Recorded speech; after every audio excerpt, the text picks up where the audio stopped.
Bonsoir à toutes et à tous et surtout bienvenue dans Planète Rugby, notre journal de la Coupe du Monde. Notez ce rendez-vous qui a lieu même heure chaque dimanche durant toute la compétition jusqu'à la finale du 28 octobre prochain. On va parler des derniers résultats, des prochaines affiches au programme, de l'équipe de France et de tout ce qui fait l'actualité de cette Coupe du Monde. Comme chaque dimanche, ce sera aussi en compagnie de nos deux invités, notre spécialiste rugby, Olivier Bras, et notre expert Bakary Maïté, ancien international ivoirien. Bonsoir messieurs. Bonsoir. Salut Cédric. Et merci d'être là pour parler de cette Coupe du Monde du rugby. Je vous propose de faire un point tout de suite sur les derniers résultats de ce mondial. Il y avait 3 matchs ce dimanche. Le carton de la journée est signé de l'Afrique du Sud, 76-0 contre la Roumanie. La bonne surprise de la journée, on va y revenir, signé des Fidji contre l'Australie, succès 22-15. Ils ont mis fin à 69 ans sans victoire contre les Wallabies, une performance historique. Et enfin, le dernier match, Angleterre-Japon, victoire des Anglais 34-12. Je vous propose de commencer d'ailleurs cette émission par ce match. Une victoire des Anglais, deuxième victoire d'affilée. Olivier, ils sont au rendez-vous alors qu'il y avait quelques doutes sur eux avant le tournoi. Effectivement, ils ont 9 points en 2 matchs. Ils ont réussi à obtenir un bonus offensif ce soir. Ils menaient que 12-9 à la mi-temps, donc on était sur un match assez serré et ça s'est décanté doucement en deuxième mi-temps. Ils n'ont pas été transcendants. Ils ont été face à des Japonais qui ont malheureusement eu quelques occasions qui n'ont pas réussi à concrétiser. Mais ils sont là. Ils peuvent maintenant commencer à parler de qualification en quart de finale. Et c'est un scénario qu'on n'envisageait pas forcément le 8 septembre quand la Coupe du Monde a commencé. Surtout qu'en plus, le calendrier leur a offert finalement presque les deux équipes les plus fortes du groupe, c'était l'Argentine et le Japon. Bakary, vous êtes convaincu, vous, par ces Anglais? Ou surpris peut-être? Non, pas surpris, parce que le Japon avait quand même déçu sur son entrée dans la compétition. Aujourd'hui encore, c'est vrai qu'ils ont réussi à un peu embrouiller ces Anglais en première mi-temps. Et en deuxième mi-temps, quand les Anglais ont accéléré, il n'y a pas eu photo, quoi. Ils prennent ce bonus offensif. Donc, les Anglais sont au rendez-vous. Ils ont surpris sur le premier match contre les Argentins, en mettant tous ses points au pied et en étant hyper pragmatiques. Aujourd'hui, ils ont réussi à concrétiser, ils ont ouvert les compteurs à essai. Pour l'instant, ils sont au rendez-vous. On va voir comment ils se situent sur la suite de cette compétition. L'autre conclusion de ce match, c'est que le Japon est désormais éliminé. On peut considérer ça acquis. Oui, ça va être très très difficile pour eux. Contre les Argentins. Voilà, les Argentins doivent se rattraper. Ouais. Ils ont un agenda, les Argentins, où ensuite ils vont terminer contre les Chiliens le 30 septembre. Ça va être très difficile de les contrer. Et une fois encore, ces Japonais, on voit quelques éléments très forts, mais on voit plus du tout la cohésion de 2019. On voit plus cette équipe vraiment qui marchait sur l'eau. Ça, c'était un peu annoncé avant le mondial, mais là, ça se concrétise. Ils sont dans un moment beaucoup moins bon. Bon, peut-être. Attention contre le Chili sur ce match-là, avec ce que le Chili nous montre depuis le début de cette compétition. Attention pour les Japonais. Ouais. Ah non, ils ont déjà joué. Et ils ont déjà joué, pour moi. Avec une défaite d'ailleurs des Japonais. Ouais. En tout cas, l'Angleterre, on ne les voyait pas parmi les favoris, peut-être qui vont encore monter en puissance durant ce tournoi. Chez les favoris, surtout, il y a une équipe qui a marqué les esprits, peut-être la seule d'ailleurs dans le rang des favoris, c'est l'Irlande, avec 2 victoires convaincantes en 2 matchs. Dernière victoire en date d'ailleurs, c'était contre les Tonga, 59-16. Est-ce que c'était attendu de voir l'Irlande à ce niveau-là ? Franchement, le score est très large. Les Tonga, c'est une grosse équipe. On les voyait venir cette année. Ils ont eu des renforts d'autres joueurs qui ont changé de Kazakh, de maillot. Une équipe renforcée qui est arrivée solide. Et l'Irlande n'a pas tremblé une fois de plus. À nouveau, victoire avec bonus. C'est la seule avec le Pays de Galles à avoir 2 matchs avec bonus, 2 victoires avec bonus. Et surtout, ils ont cet inoxydable Jonathan Sexton, 38 ans, qui voulait battre son record du nombre de points inscrits par l'international irlandais. Il l'a fait dès la première mi-temps. Il a mis 16 points. Il est arrivé à 1090 points. Il a enlevé Ronan O'Gara de la première place. Donc tout sourit à l'Irlande qui franchement fait une attaque de Coupe du Monde exceptionnelle. Ouais, Jonathan Sexton qui se met même à marquer des essais, ce qui est assez rare. 38 ans et c'est le maître à jouer. Au pied, on sait ce dont il est capable. Mais c'est vrai que pour l'instant, l'Irlande déroule totalement. Il joue, pour moi le collectif le mieux huilé de cette Coupe du Monde jusqu'à présent. Et la preuve en est, c'est que même Sexton se met à marquer des essais. Donc c'est un bon indicateur, je pense. Ils vont avoir ce match contre l'Afrique du Sud qui va être un peu le juge de paix de cette poule pour savoir qui va finir premier. Néanmoins, les deux vont se qualifier, donc c'est un peu ce France-Nouvelle-Zélande. Les deux équipes devraient se qualifier, donc on verra ensuite sur les quarts de finale. Sur le papier, en tout cas, c'est une affiche alléchante. Irlande, Afrique du Sud, on va évidemment suivre de très près ce match. Parmi les autres favoris, il y a aussi l'Afrique du Sud qui a gagné ces 2 matchs, même si c'est difficile de tirer des conclusions encore sur cette équipe vu le niveau de leurs adversaires. Ouais, la Roumanie qui continue son chemin de croix dans cette Coupe du C'est Monde. difficile aujourd'hui pour eux. Ouais, qui a déjà pris 80 points lors du premier match, et aujourd'hui plus de 70. C'est vrai, on ne peut pas trop se dire, parce que l'Afrique du Sud avait mis l'équipe B aussi, donc qui avait fait pas mal tourner. Il n'y a pas vraiment d'enseignement à tirer de ça, si ce n'est qu'ils sont largement au-dessus dans cette poule. La confrontation, je le répète, contre l'Irlande va nous donner un petit peu plus d'indicateurs. Et on n'a pas vraiment d'enseignement, on a juste une info là qui est tombée ce soir, c'est que leur talonneur Marx, qui s'est blessé à l'entraînement, est remplacé par un ouvreur qu'on connaît bien en France, André Pollard. Donc voilà, on a l'impression que l'Afrique du Sud, il est champion du monde en 2019. C'est encore renforcé, elle est déjà extrêmement forte, mais... Et pourtant, ils avaient déjà perdu quelques joueurs sur blessure aussi avant le tournoi. Oui, tout à fait. Bah écoutez, on va suivre ça. Afrique du Sud, Irlande, ça sera le prochain grand choc de cette Coupe du Monde. On parlait des favoris, justement, et parmi eux, on peut quand même citer l'équipe de France, évidemment. Ça avait bien commencé avec cette victoire contre la Nouvelle-Zélande, 27-13. Les Bleus ont bien poursuivi contre l'Uruguay, 27-12, bien poursuivi sur le plan des résultats. Au niveau de la prestation, Bakary, ça n'a pas convaincu tout le monde. Est-ce que les Bleus auraient pu faire mieux ? Largement pu faire mieux. Les scores sont similaires au premier match, mais les physionomies sont totalement différentes. On a été embrouillé par une équipe d'Uruguay très très accrocheuse. Et c'est vrai que quand vous faites une grande revue d'effectifs comme ça avec 12 changements, il faut savoir que les remplaçants, eux, ont l'habitude d'entrer dans une équipe qui est déjà composée en majorité de titulaires. Et quand vous mettez tous les remplaçants ensemble, avec autant de changements, il y a des repères à trouver et que c'est un peu plus compliqué. On a vu une charnière, enfin, même si Max Lecu a sorti son épingle du jeu, c'est vrai qu'Antoine Asta il s'est retrouvé très vite en difficulté. Sékou Makalou a surnagé sur ce collectif-là. Il va donner un petit peu des difficultés au staff pour créer sa troisième ligne. Le retour de Jelonge qui était nommé capitaine, Sékou Makalou qui fait une bonne performance. C'est des problèmes de riches, mais on va bien voir ce que ça va donner sur la suite. Et c'est clair que les Bleus auraient aimé, sur ce match, avoir au moins un bonus offensif. On est à 8 points, les autres équipes arrivent plutôt à 9. C'était important. Et pour poursuivre ce que dit Bakary, j'ai trouvé l'intervention du pilier Falatea après le match assez intéressant devant les journalistes, où il a clairement dit que voilà, ils avaient chacun joué leur partition, cherché à briller pour se trouver une place, et qu'à la fin, c'est pas un collectif. Et c'est vraiment une erreur qu'il faut très rapidement régler dès le prochain match, parce que c'est pas comme ça que les Bleus avanceront. Prochain match contre la Namibie, est-ce que les titulaires vont être de retour, à votre avis ? Je pense qu'il y a des chances. Je pense qu'il y a des chances. Parce que c'est quand même un match où on pourrait se permettre de faire une nouvelle fois tourner. Ouais, mais d'un autre côté, il ne faut pas négliger le 4e match qui est l'Italie.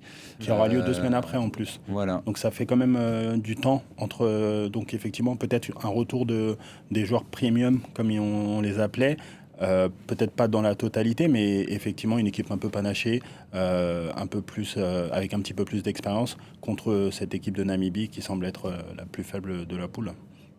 Alors on vient de parler des gros noms, mais ce week-end il y a eu des équipes qui ont attiré l'attention, voire même réalisé un gros coup, comme les Fidji ce dimanche, victoire 22-15 contre l'Australie.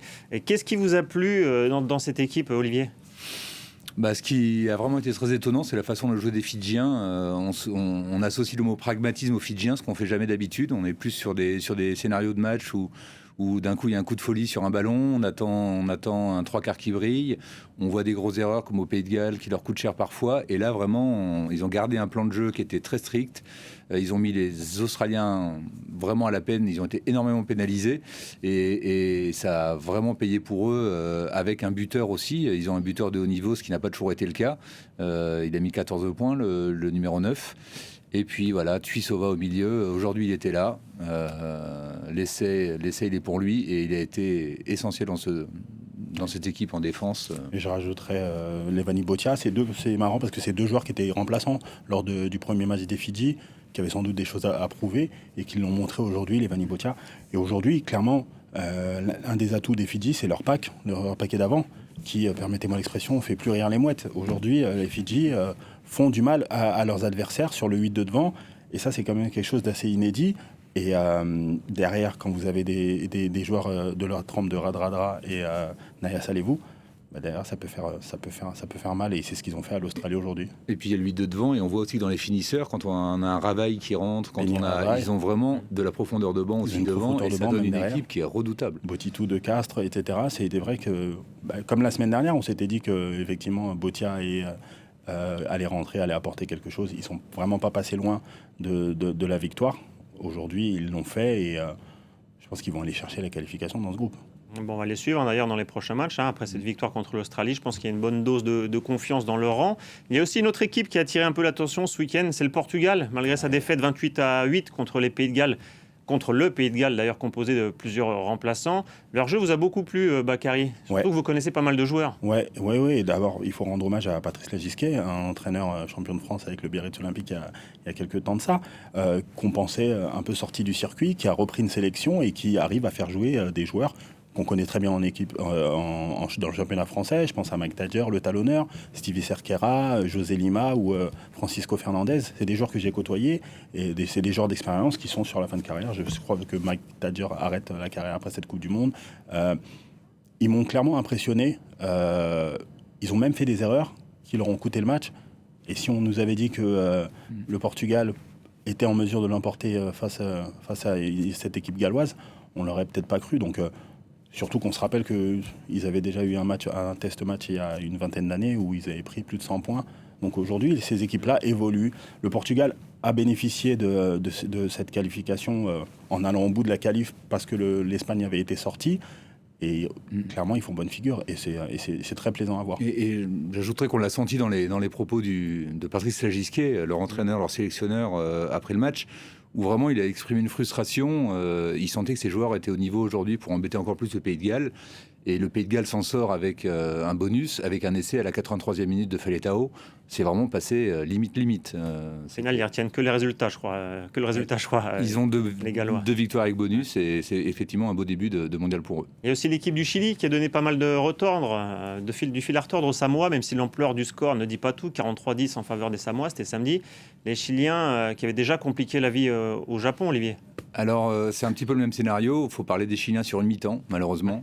C'est là leur limite, peut-être. Oui, tout à fait. Ils ont une limite physique. Il y avait 19-10 à la mi-temps contre les Samoa, qui, en première mi-temps, se sont un peu cherchés. On a vu une machine en début de deuxième mi-temps. C'était vraiment toute une équipe complètement différente. Et vu l'état des joueurs sur la fin du match, vu la difficulté à se relever, le nombre de changements, pour les Chiliens, ça a été extrêmement difficile de maintenir le rythme face à des Samoa qui étaient très très bons. Ils font une deuxième mi-temps à 0 points, malheureusement pour eux. Ce qui prouve bien qu'ils avaient un peu tout lâché dans cette première mi-temps. Et c'est vrai que je me suis emmêlé les pinceaux sur le début avec ce premier match qu'ils ont joué contre le Japon, où ils ont effectivement laissé beaucoup d'énergie. Ça fait vraiment 2 matchs pour eux où ils peuvent nourrir quelques regrets, mais c'est vrai que les Samoa étaient quand même au-dessus sur l'ensemble du match. Alors justement, vous parliez du match Samoa-Chili de samedi à Bordeaux. Vous étiez d'ailleurs dans les tribunes, tous les deux. Et dans les tribunes, pas loin de vous, il y avait aussi des jeunes passionnés venus de Colombie pour ce match. C'est le résultat du travail mené par une ONG française sur place qui se sert du rugby à travers un programme social pour aider ces jeunes des quartiers défavorisés. Nous les avons suivis avec France 24. Regardez ce reportage de Natalia Ruiz-Giraldo, Lionel Poussery et Margot Loison.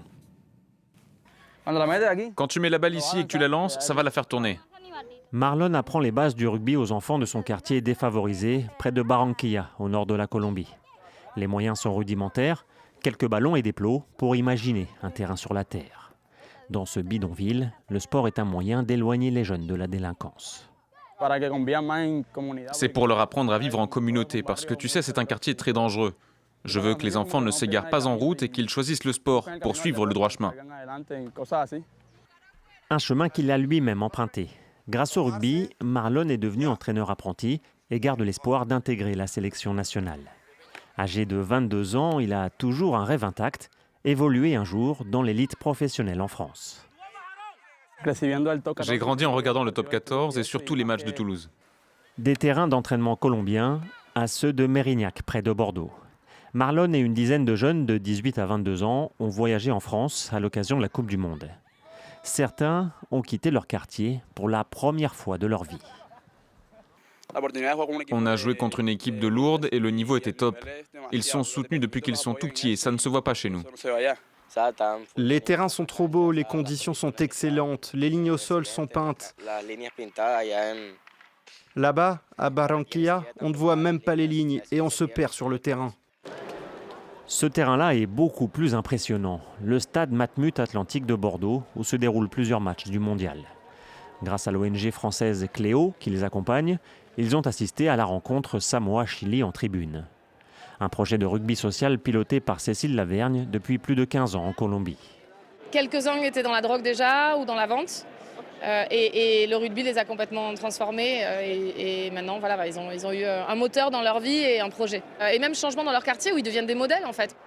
Au milieu de 40 000 personnes, ils ont assisté à la victoire des Samoa contre le Chili. Une expérience qui restera inoubliable pour ces jeunes passionnés de rugby. En tant que joueuse, c'est un rêve devenu réalité de voir du rugby professionnel de haut niveau. C'est beaucoup de bonheur, un mélange d'émotions. J'ai vu de mes yeux le chemin dont j'ai toujours rêvé. Un rêve qu'ils emportent avec eux en Colombie, en gardant le secret espoir d'emmener peut-être eux-mêmes un jour leur sélection à une première Coupe du Monde. Et c'est sur cette note positive que se termine cette émission Planète Rugby. Merci à vous Olivier Brasse, merci à vous Bakary Meïté. Merci d'avoir partagé votre analyse. Merci. Nous on se retrouve la semaine prochaine. Notez les prochains rendez-vous importants. France-Namibie jeudi et surtout Afrique du Sud-Irlande, le choc de cette Coupe du Monde samedi prochain. D'ici là, salut à tous.